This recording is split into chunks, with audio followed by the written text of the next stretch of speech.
So, welcome to Board Game Bonkers. I'm Jay Sears, and under the Meeple lid today we have Ian Brody, who's a game designer. Which I'll explain actually the games that he's designed because there's a couple of great games. One of Rings, the card games, one of them, but I'll explain the other game in just a second. Welcome, Ian. Hi, how's it going? Glad to be here. Thanks so much for jumping on. And just why don't you tell everyone a little bit about yourself and a couple of the games you've designed?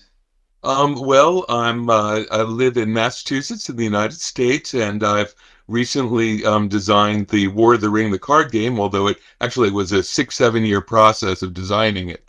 I'm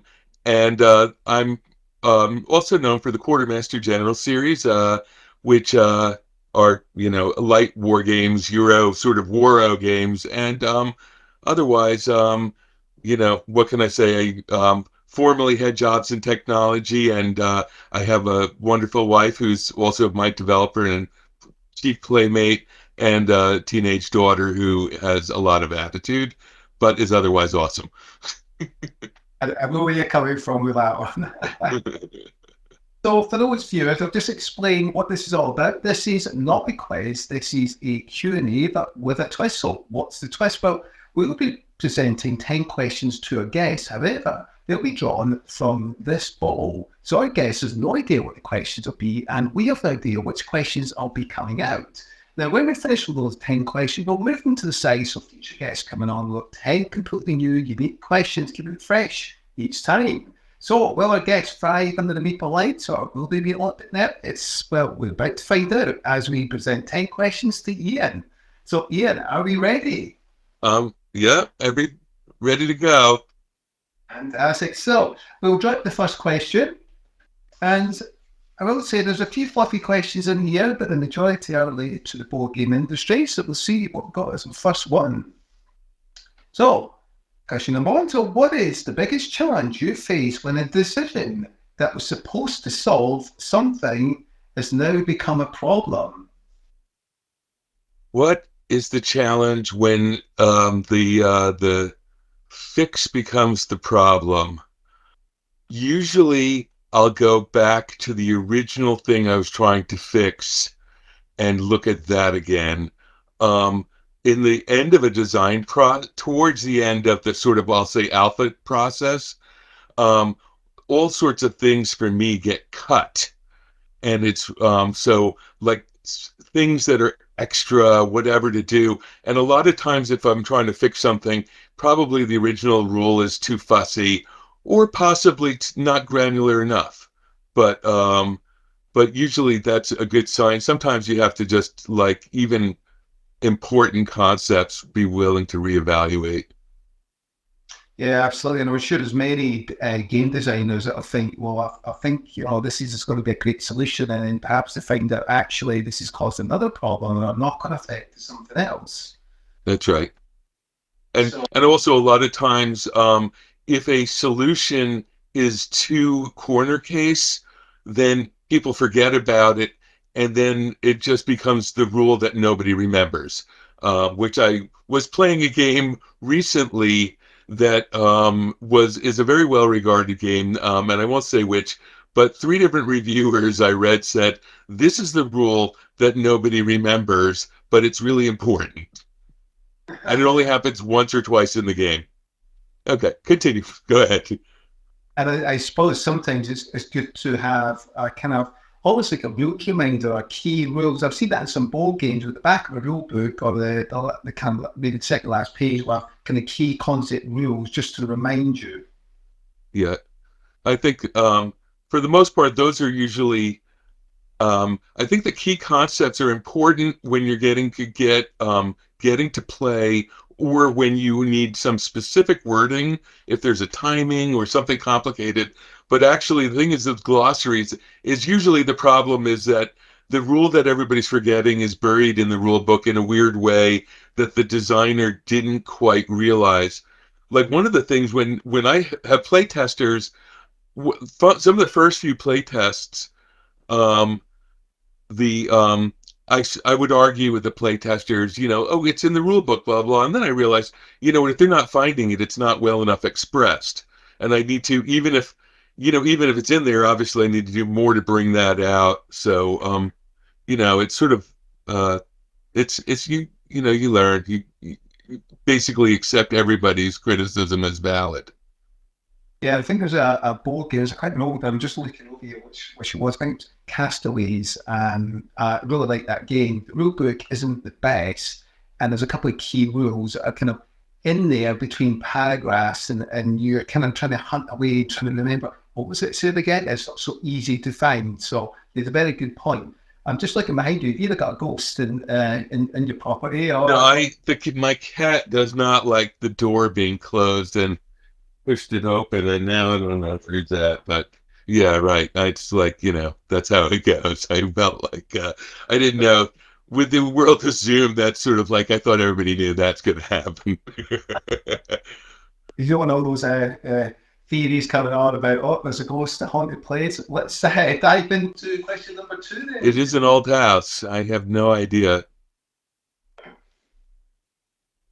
Fantastic. So, question number 2, is there anything new or different that you would like to see content creators start doing? So do you watch many YouTube channels and content creators and what they do? Is there anything you would like to see different?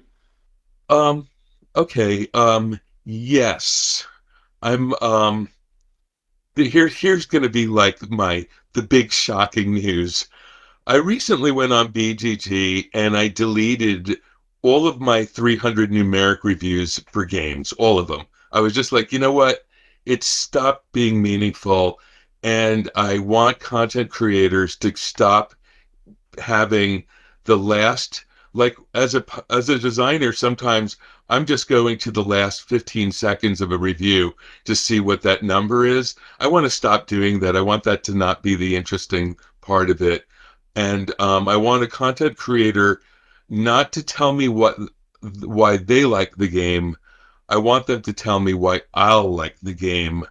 Because when you go through, say you go through the BGG Top 100, guaranteed, if I said, name the games you want to play right now, there's probably 10 of them, and you know what I'm saying? And so we all like these different things. So, and if I look at some of them, some of those games, I'm going to give like kind of low ratings for me personally. So what's it mean? It doesn't mean much of anything if you don't, you know, if if you don't like garlic, probably skip Italian food. It's easy. You know what I mean? So tell me though that the game's loaded with garlic and not that, there's certain situations where it's so bad where people need to know, or that you loved it that much.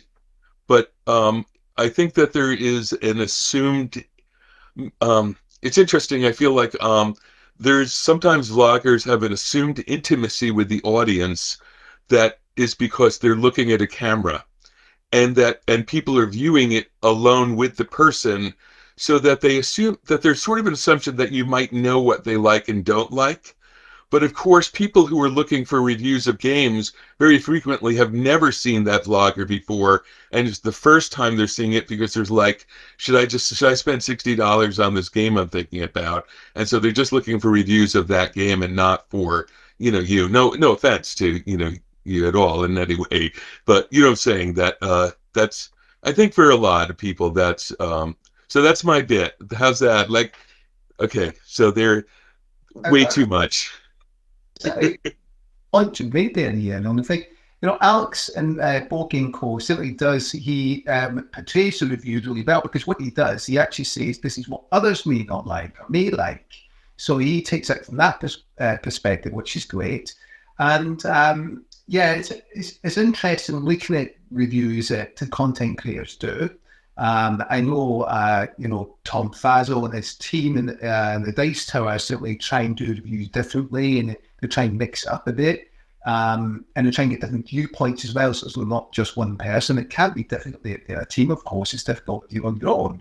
And it's, so a lot of this is subjective as well, is what that person's opinion is. And Tom Fazel does make a point: don't get hung up just because I give something a 6, for example. You might like it.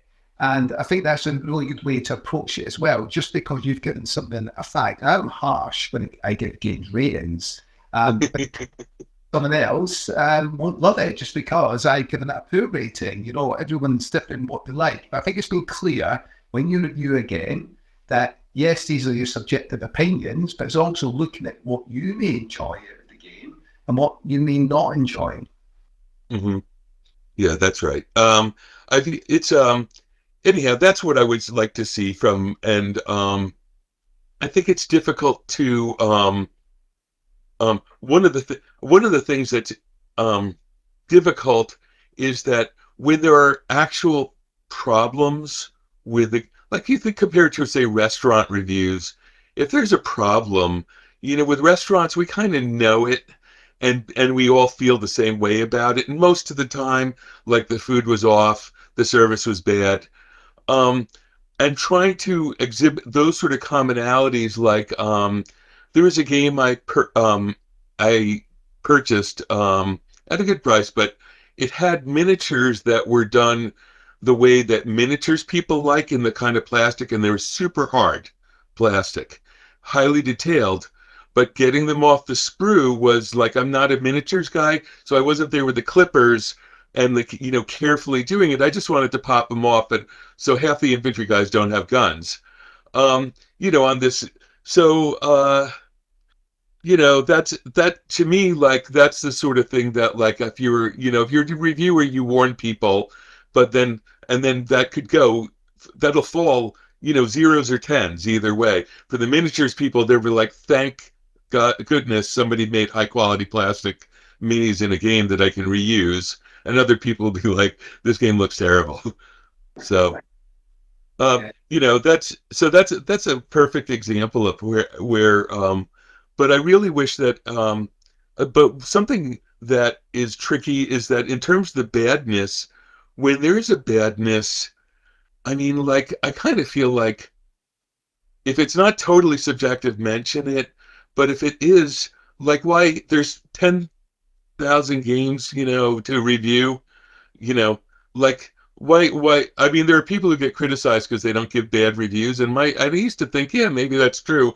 In other ways, the best way to see a bad review is to see who's not reviewing it, in a way, especially in a situation where people are given games and they're sort of a little bit of a, I mean, like it's tricky. I think it's tricky, and I think that there's not that much space for negative reviews, and there's a lot of space for positive reviews. Let's just, or as they say to kindergartners, don't yuck someone else's yum. So, Yeah, it's important. A lot of these reviews are paid reviews as well, so obviously you'd expect them to be positive. But I think from my point of view, I'd want to do reviews that are honest and give an honest opinion, so the person looking at a review that they knows that's an honest oh, opinion. right. I mean, a paid review should be immediately up front. It shouldn't be a review. It should be um, it should be an advertisement. It should just go up as, I'm here to tell you about this. A best way possible advertising, which is telling people about the product and its features. It doesn't have to be duplicitous. Um, the but the best review I ever had was from a newspaper in Britain, and when I offered the gentleman a copy of the expansion, he said, "Oh no, that that's unethical for a journalist to take that. I have a budget. If I want the expansion, I have a budget to buy games." I was like, okay, you know. I mean, and he never contacted me about the game. It just review appeared. So you see, it was like when until games get to that level, you know what I mean, of reviewership, like of what I mean, it's like tricky. As long as if the reviewer's upfront and honest, you know, I think. And I do think it's important to be honest. But I also think if you really hate a game, it's kind of easy just to put the game. To me, it would be easier to put the game aside and uh, and pick a different game that you think you'd like to do a review of, and then you know what I mean. Because games that don't get a lot of reviews don't get a lot of sales anyhow. Yeah, absolutely. Try and keep the positivity going, certainly. Yeah, it's Um, supposed to be a happy thing. What can I say? yeah, absolutely. Yeah. Everyone's positivity out there, absolutely. So, well, we're on to question three then, Ian. And let's see what. Sure, sure. Sorry, I'm talking too much. Oh, that's right. It's not peppy. I'm sure lots of content creators will have an opinion, and I'm sure if they're happy to participate, it'd be great to see leave a comment down below. If anyone's got a different opinion, I'm sure we've all got a different. Oh yeah, no, I know. Me saying that is people are going to definitely object to it. I mean, you can say whatever. I just think it's a little bit like I for myself, I like to concentrate on things that make me happier. I feel like for everybody, mental health is like, why not? I mean, you can do what you like. I mean, I don't mean to be condescending to anybody but I mean, I feel like, you know, come on. I mean, if it's something that affects you, if they're saying, oh, we're raising your taxes 25%, okay, well, you have to, you may have a negative opinion about that, and it's okay to express it because you're not, that affects you. It's not like, but a game that you don't like, it's like you just pass that by and pick one that you do, you know. Move on from it, definitely. Okay, question three, Ian. So, what's your ideal working style, and does it frustrate anyone you may work alongside? Um, I basically work alone, and then in the evening I'll play a game with my wife most nights, and then we'll discuss it and we take notes, and she'll sometimes follow up later. And frustrate anybody? No, I don't think so. I think that I'm probably more high strung than other people, and am more likely to be on the frustrated side of business relationships.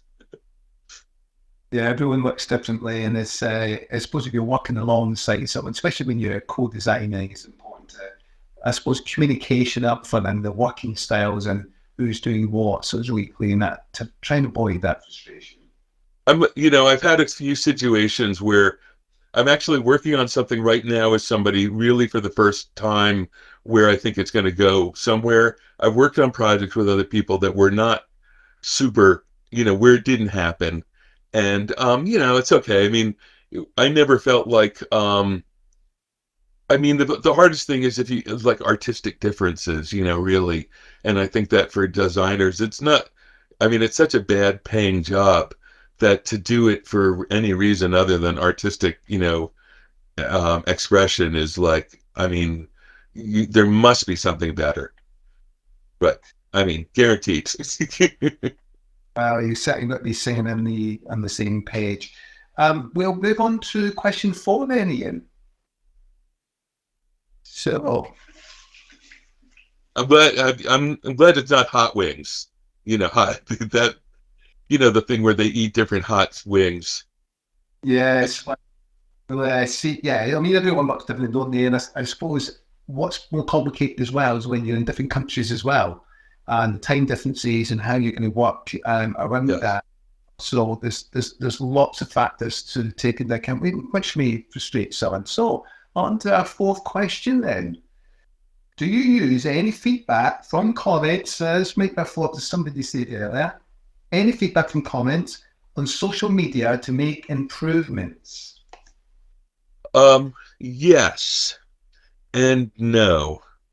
So, most first of all, I'll say I'm on BGG, and most of the rest of the stuff I don't feel like is. I just don't. My attention is just focused, um, because I don't want to have a million different social media outlets that I'm monitoring because that's a full time job, and I really mostly want to spend time.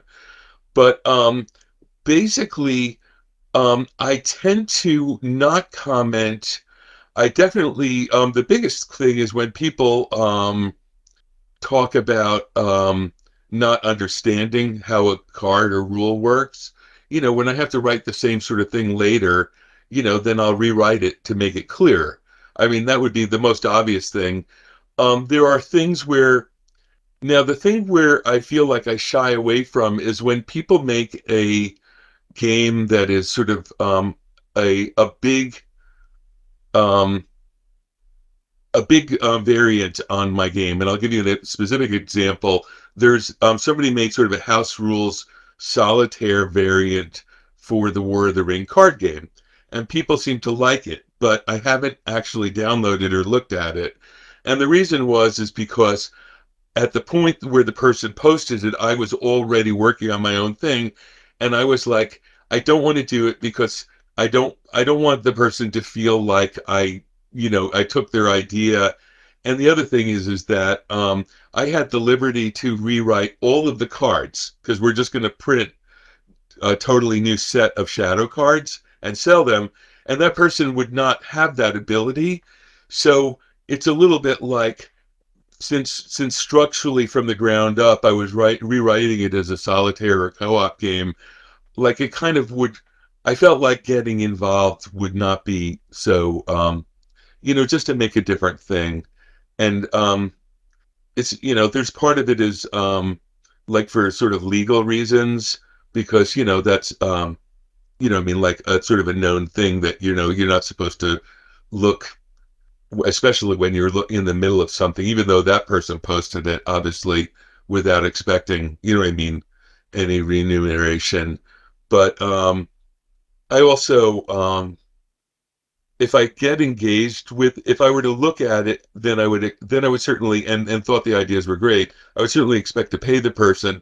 But I'm not sure if I'd want to get engaged on something, especially when I was so late into the process. It sounds all sort of lame, but it's like, it's happened a number of times where people have made sort of fan versions and have decided not to look at them because I knew, I have a Napoleonic quartermaster general working on, and I knew I didn't want to get engaged with somebody doing it before I had sort of like gotten a certain point.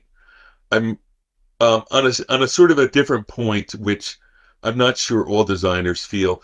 I don't like games that are clearly made by committee, and I don't like working in a committee on a project.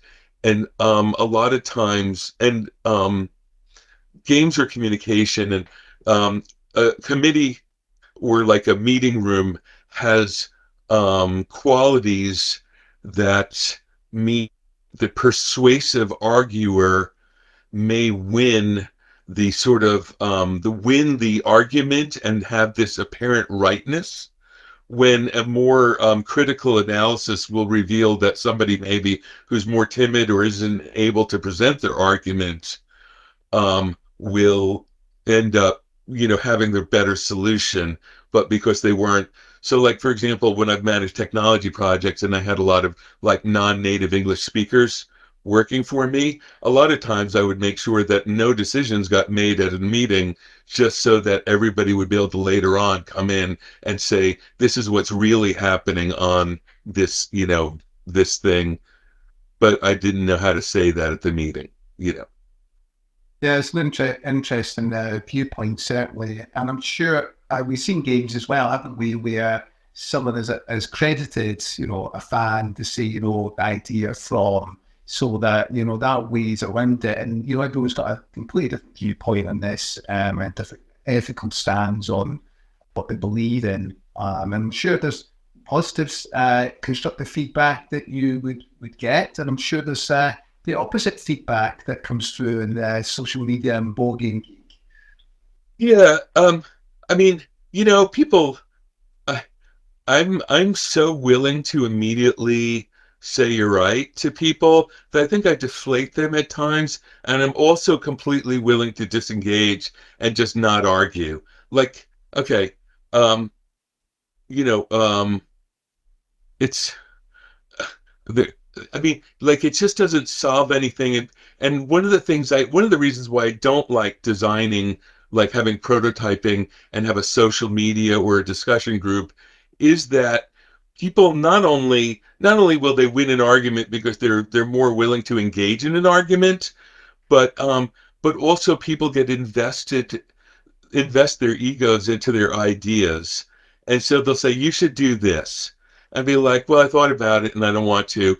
And what I don't want to do is send you like a 10-page email of all of the different implications. I just thought about it and don't want to.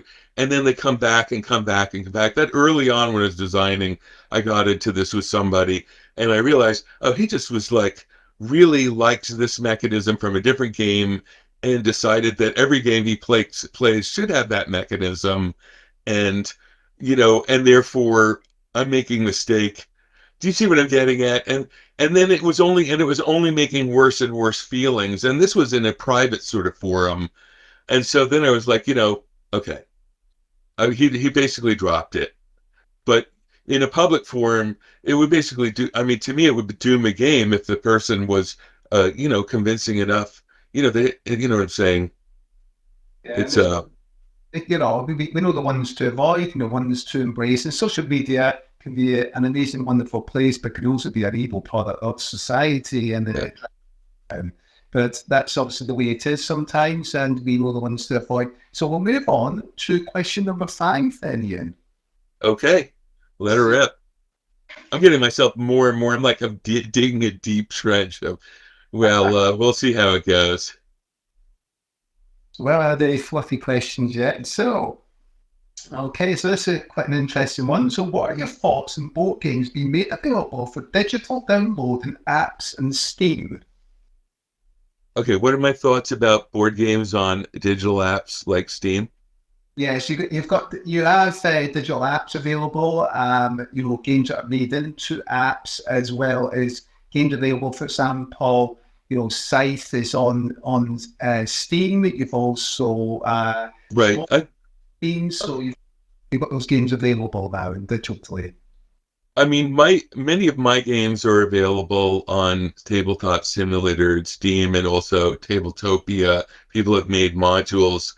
Um, and there's Vassal, and then of course everybody would hopes to get something where it's a licensed game. I myself had two different prod, contracts to make digital versions of Quartermaster General, both of which fell apart. But what was interesting is that really a board game has to sell a lot of copies for it to be worth the digital publisher to make. And so what's happened is that there's sort of like, there's the illegal ersatz, like for example, so like on Tabletop Simulator and whatnot, people playing. And I know that it's being shown, and I don't know how much data there is, but whatever. That many people say that if your game is well played on that, you'll sell more top copies, and I think that's probably true, without questioning that. I would like to see there being a little bit more cooperation between the people who make the digital content and the people who publish the original board game and the people who publish Top Simulator to make it a win-win-win. Because right now I feel like it's there's a lot of people who feel like it's weird, like that you basically have to pretend that versions of your game don't exist out there because and I'm a designer now, so I don't have to worry about it quite as much because it's the publisher that's primarily responsible for protecting the copyright. But if I was the artist, you know what I mean, if I was also the copyright holder of the artwork, that, and I probably am in some situation, like it's very complicated. And like, at what point are you basically saying, I guess I just have public domain stuff, and I'm hoping there's enough people that through their generosity of heart will be willing to buy it. It's like, I think that, so the win-win-win, I think, in terms of that is having the apps drive sales of the physical game, of having things be like, every so often something click here to buy the game. You know what I mean? Or click here to tip the creator. That'd be okay. I think people will drop a couple dollars here and there just for the hell of it. And I think it would make it, I think there should be a situation where it doesn't have to be secret, and having it, you know what I mean, where and it would be, from coming out from the underground, I think it would blossom. There's obviously going to be a lot of intellectual property issues in general if anybody ever decided to unpack all of that stuff. Just because games, like there's 30 Dune games, but how many of them have actual digital licenses? But I'm sure most of them are on, I mean, have modules now. So Yeah, certainly. Yeah, there's a lot to unpack there. I've got my very own strong views on that, but I won't go into that. I'm not digital board games. But yeah, it'd be interesting to see what others think. So if they can leave a comment in law about what are the opinions of you playing games online, so tabletop. We've got a game simulator. We've also got Steam, and there's lots of different app stores that have digital games available as well. So, like you say, Ian, you can bring you into buying a physical game. I know I played Ascension, the card game, on an app, and I really liked it. So I actually bought it for Kim, and she absolutely loves the game. So that was a big hit and success. So can have lots of positive. I have very strong views on the kind of digital board games, but we'll go into that conversation. Okay. I'll say I myself don't really use any of them. My only online on Board Game Geek, there's you can play by forum, and sometimes people write little JavaScript things, but you basically have to own the game to play it. So, but anyhow, go ahead. Yeah, no, obviously we're not going into board game arena because that's completely separate. Yeah, right. Very different. It's a very different viewpoint in that. So just in case the keyboard warriors come on, so bash away the keyboards of their viewpoint, but not that, and bringing that into this discussion. So we'll move on to question 6 then, Ian. Go for it. Let's see what we come out with. So we'll give it a little shuffle. Right, so on 6 questions. So what are your thoughts on bigger board game companies acquiring the smaller ones? Oh, I think that's terrific for this. If you're the smaller company and you are able to hit your payday, because um, this is to me, it's always to me like cash the check as fast as you can. Don't like take that like because I kind of see it a lot of times as a company had a big game, the expansions kept on going, and then they got bought. But games really sell most of their copies in the first year or two. I mean, I've actually like I'll say with the quartermaster line, I've been sort of happy that I mean I always wanted to make them evergreen, and I always felt like writing the War of the Ring game. If you think of War of the Ring and how many years that's been going strong, you know what I mean? Like people want new games. Gamers want new games. Okay, so now there are people who buy games and play them forever and ever over years and years and years. The thing is that then those people don't buy as many new games. So the publishers need to target the people who buy new games because they're the ones buying all the copies. And, and getting a game and hitting a home run, as we'd say in America, I mean, it doesn't happen every time. So if somebody's willing to buy you out, it's probably a good deal because whatever starting a game company afresh is just not that hard if you had another idea for another great game, or you found another great game to publish. So no problem. I know there are people who don't like consolidation and stuff, but right now, that's it's the look at the number of Kickstarters and the so many number of publishers, and it's sort of this golden age of micro publishing, and almost like 4 tracks would have been like maybe in the early '90s or something. Right, and there's obviously we've seen a lot of movement out with large companies, acquiring smaller ones. Last week they acquired a few, so we've seen that these kind of what we call the kind of big guns certainly soaking up the smaller guns, and we see and it's no doubt there'll be more of this as the years go on, and there are positives with it, and there's also negatives with it as well. But that's life. That's what happens in the real world, and I'm sure there'll be far more of it.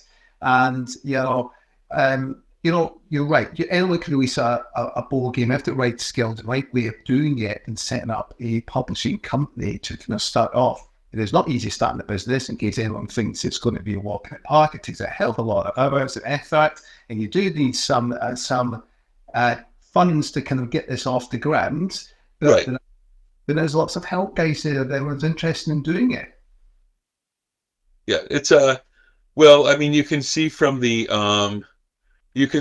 number of publishers like that it's not too hard. It does take some money. I mean, it's like for sure, but I think Kickstarter has really helped with that, a lot of that funding. And I forget what my economics teacher called it, but there's you know the fact that so many people will essentially accept below market wages for their work, that it basically, like, when somebody designs a game, they put it on Kickstarter, they do the whole thing.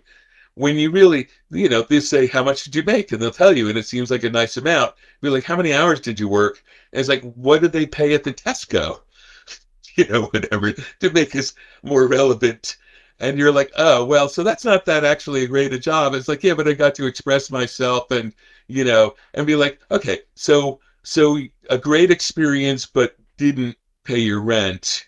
You know what I mean? Like, but so many people want to do that, and that's okay. And it's really more the thing of like, how do we get, like, what are we finding that as a gamer, am I finding that the Kickstarter games are of a professional enough quality for my standards?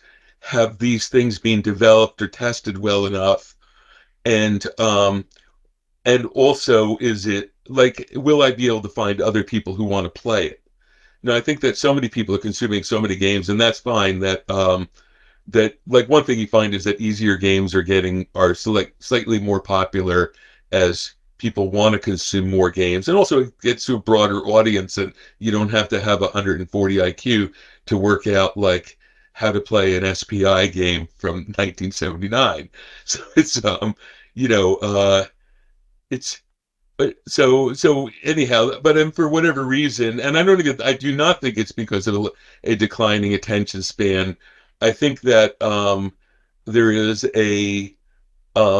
an expectation of a higher level of activity and interest per minute spent gaming, and sometimes shorter games, what I mean, can fulfill that, but don't have the meat to like go for 2 hours. You know what I'm saying? And that's good that they're only 45 minutes. But I don't even know what the question was.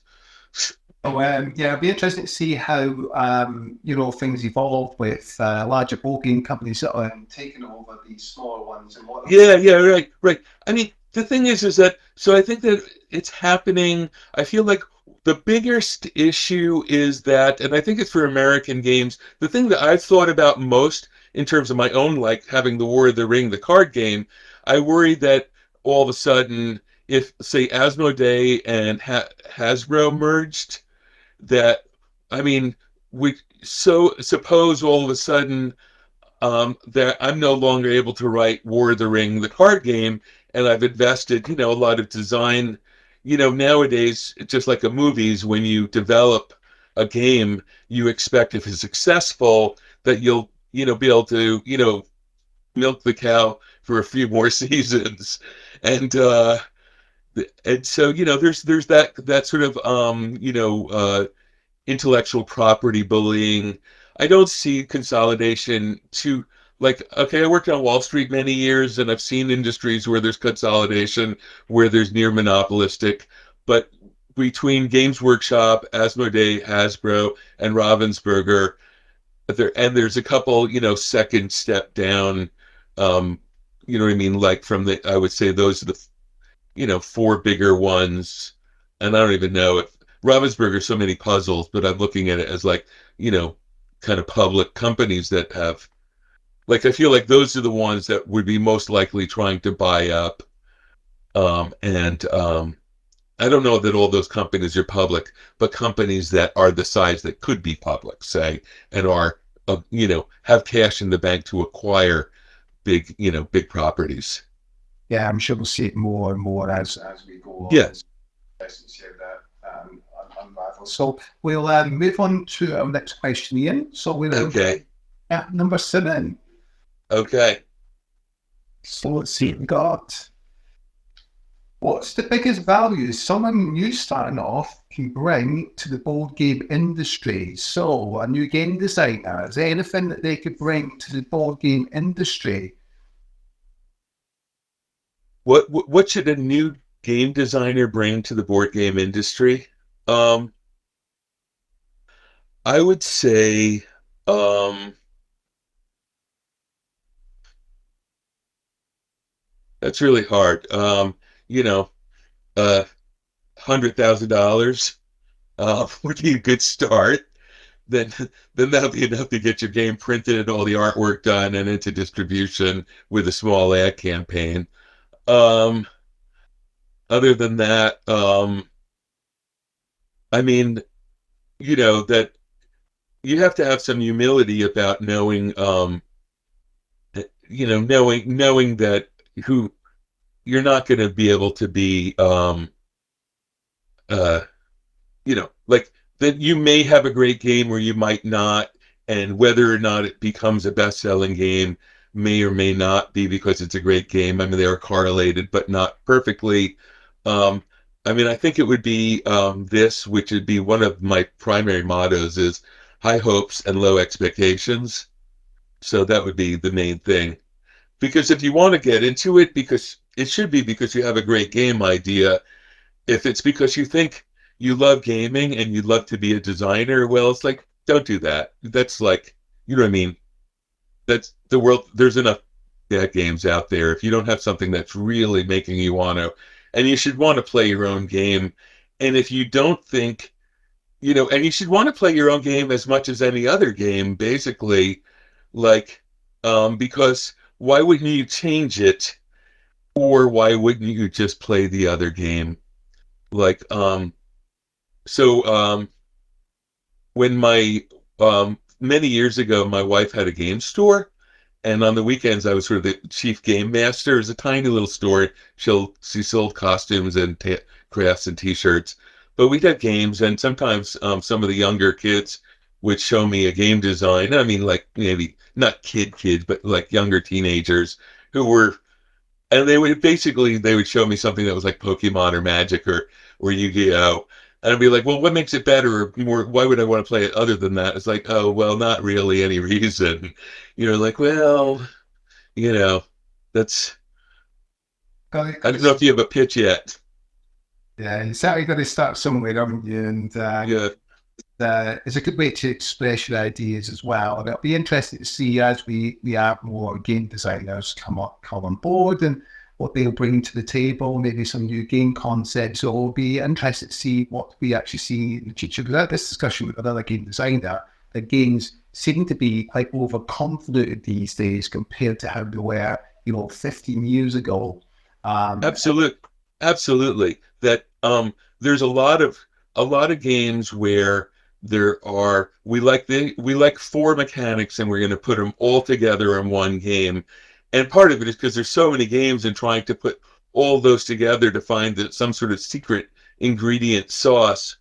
But every so often a new mechanic, somebody will come up with a new mechanic, or they'll take away they'll find a mechanic that's been there and just say, forget all the rest of this, just do that.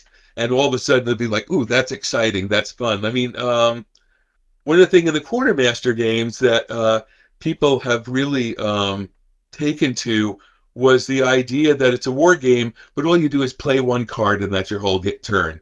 And it's a simple thing, and it does very almost always just one thing, and yet somehow that turns that take 5 seconds to 10 seconds, like people are like, oh, this is why I like gaming again. You know what I mean? It was, I forgot, I was reading all, spending so much time figuring out all these engine building, deck building, you know, drafting, and I forgot that, actually I just want to, play the game with other people. You know what I mean? I'm not, and nothing against any of those mechanics, which I all like all of them, but more about that. I think that the popularity of that game was because I made something that was so utterly not creative in that way. That was just, a simplification of getting down to, the single note, as it were. Yeah, I mean, some of my favorite games are the ones that are a lot more streamlined and straightforward, and perhaps I'll do a top 10 one day. Let's move on to our next question, Ian. Okay. We were in question oh, 8. So we're moving on nicely. How many board games do you play on average each week? Many means how many times do I play a board game, or how many different board games do I play? I think we go with how many. I think we go with the times because you may play the same game 3 or 4 times in a week. So how many games do you get to play in a week? Or how many of those Uh, games? I'd say I'd like to say 10, but it's probably more like 6 or 7 games a week, just as life's complications get in the way. Um, and the majority of the time, that's playtesting my own game with my wife. Kind of a less exciting story to tell. Do you have a kind of favorite you kind of tend to bring out? It's you mentioned earlier about sometimes it's better to get the kind of less complicated games out. Yeah. What? Okay. So some of our families, I mean, I a lot of times, if I'm not playing my own games, I'll frequently just play a game that somebody else wants to play, because basically that's my way of next time getting them to play one of my games and possibly even play test, which a lot of people don't like to do because they feel like, you know. But so for example, for my daughter, she almost always wants to play Ticket to Ride, one of the many games of that. And Ticket to Ride is a terrific game. And like I for one like the earlier game, that sort of Elfenland or Elfin Roads, which Alan Moon did, which has a lot of Ticket to Ride elements in it, and it's a little bit like the theme is cute, and but it's more complicated, and Ticket to Ride is more streamlined, and Ticket to Ride was the one that really hit it. You know what I mean? So it shows that, if you can get it to just the right point, all of a sudden it'll have a much bigger uptake. Do you know what I mean? In terms of complexity. In terms of, my wife happens to love, oh, she loves Fortress America, and Axis and Allies. Um, Now we like to play a lot of the Academy games, and I happen to, so those are favorites that we have. We, of course, War of the Ring, which was our favorite game for a long time, um, and the big board game. And I'm trying to think of. I'm looking around my room and looking at and trying to imagine. There's, 5 shelves of games in this room, and I'm not going in the other room to look at those. Oh, Pandemic, except for um, Pandemic has Pandemic, I think, is one of the most brilliant designs ever. And I now it's like my wife and daughter won't play with me because, like, I get stressed out by it. I think a designer should manage your emotional state like a director of a movie. Not all designs do that. There's a lot of abstract or a lot of bolt-on themes where you don't get that. But Pandemic, we got Pandemic Legacy, and we went through like 4 or 5 episodes, and I'm like, I don't know if I can do it anymore. I'm too stressed out. It's like, I take medicine for blood pressure, and I'm just like, my heart's throbbing, and I'm yelling at my family members, and I'm like, you know what, maybe we need to just put this aside. So we've only made it about five, I think 5/8 through the Pandemic Legacy, and we haven't gotten out Pandemic. I think I love Roman history, so the Pandemic Rome, Fall of Rome one, I felt like it was also seemed, because it's thousands of years ago and already happened. I don't get as stressed out. So I mean, it may be ridiculous to some gamers who are not thematic gamers, but I think that the people who, like, have had a role playing character up to, say, 11th level and seen it die, they know what I'm talking about. It's a brilliant game in Legacy, the Legacy version. Yeah.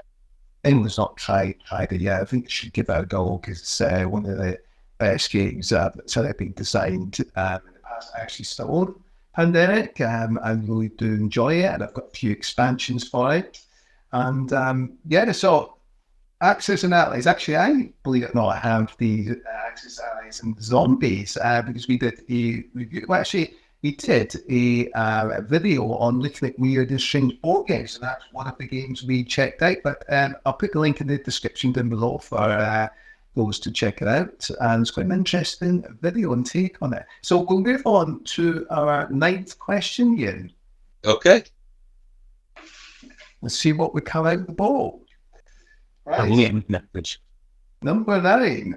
What do you see as the top 3 misconceptions about the board game industry? So if there's 3 main elements that people perhaps portray as a misconception about the board game industry, perhaps those who are not familiar with the board game industry. Okay. Misconception number 1 is that that things that look professionally done aren't professionally done. That essentially in many facets, from the this looks terrific, they must have play tested this 500 times, or they sure look like a nice website. I wonder how big their customer service department is.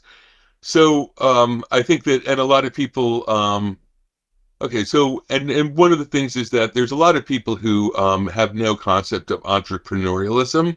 Like if you worked in your whole life, let's say at a big company or a government job, and it's not important for everybody to know at all points whether they're making money for their business or whatever, but it's what I mean? I think that there's a sense that, like, of not really being able to put together the numbers and realize how rinky-dink all these companies are. Even like, it came to my realization at some point that even businesses like when I worked in bigger companies, sometime in my early 30s, I was like, oh, all the game, there are no game businesses that are really big businesses. None of them, even Hasbro. And at the time, that would have been, some years ago, the game business is much bigger than it was. Hasbro's only big because it's got a toy business. At the time, that, when I came to that realization, Hasbro game business was, 10% of its that toy business. So that's misconception 1, is that professionalism on a box leads to professionalism in the game in all sorts of facets. Misconception number 2 is that it's hard to. I feel like that's the one I run into. I think. I think that it leads to so many different things. So, for example, okay. Well, let me throw something on the backside. This is a really good misconception number 2. This is from publishers have the misconception that gamers will want to go to their game site or look at their product up online. The rules that came in the box are the rules that the kids or the adults will play. That when my wife had the store, at one point, our most popular product were the Mage Knight collectible miniatures, which I think are awesome. I have a lot of them, and I think this is a terrific game, except they basically broke their own game because they kept on changing the rules, and the kids were like, I don't want to play in the tournaments if I don't know what the rules are, and I don't want to look up online. I just want to play. If they should work it out, right? Exactly, they should. The publishers should work it out. What you put in the box is what will get played with. GMT sending me a physical update kit. Yes, that's how you do that. You know what I mean? Um, like everybody else, forget it. And I mean, banned lists for card games, things like that. It's very challenging. And so, unless you're Magic the Gathering, you don't get to do stuff like that. Indeed. Pardon? A very good point indeed. Yes. This conception that, you're right, you buy a board game, you expect the rule book, to cover the rules, and you expect it to be clear. You don't expect people to start going to Board Game Geek to look at a rules update on the website. So that can be... It's it's a video game concept. It's a a Windows update concept. It's all fine, but this is a much more ancient medium, and that's just not how updates are done, because you go through the process of making a new edition and hear the massive amount of complaining if you don't make it easy or free, which is also something that's a new thing from, because you say, oh, don't I get download free updates? It's like, no, that's a I okay. So third misconception in the game business, or about games, I think that um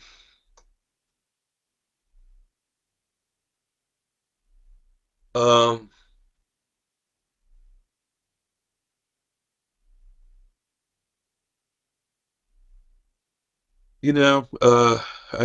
it's really a hard one for me. I feel like it's I think that's all I've got. I think that my point one about them, most of the companies being small, leads to so many things, like why isn't this balanced, to why haven't they responded to me, to why did they suddenly go out of business, like etc. Yeah, there's certainly one conception to be looked at as well about maybe the general public. And when they go to, certainly in the UK, when you go to a supermarket, you'll see Monopoly. And when they think that's the only board games that are available, or some of these silly, tacky, what would conceive as toys more than a board game on a Right. supermarket. And that can be frustrating for someone who's in the board game industry, because unfortunately in the UK we see that a lot. These large supermarkets, not all in them, stock really tacky games. I can tell you the reason that is. I mean, it's not rocket science. And this is what we found out having a game store, was that the games like Monopoly and the evergreens, like the for consistent evergreens from the big publishers, Scrabble could be, um, those are games that people who aren't gamers buy for other people. So, and toys fall in that category. Games in hobby games are money that people direct towards themselves. So what a hobby gamer wants, either if you get a game from your best mate or your wife or whoever, it's probably a game that you specified even to the part number. Okay, it's not some random game that, because you may not, you know what I mean, because everybody has that like little thing, is like, I like that, but I will not do a deck builder. I don't like shuffling. Who knows what it is? But there's so many games, and they're all and the hobby games are expensive, so people know. And so what people want is that they want a gift card to their game store or to Amazon or something like that. In America, a lot of the game stores are basically not really board game stores. They're only for collective, only for cards, and also miniatures do. Warhammer does pretty well at a lot of game stores. But anyhow, I mean, and I wish they were. I'll probably get in trouble for that comment. And I love you, the game stores that carry my games, and please don't stop. And I know, never mind. Yeah, food for thought, certainly. So we're on to our last question here. Yes, thank God. That one was, I couldn't work it out.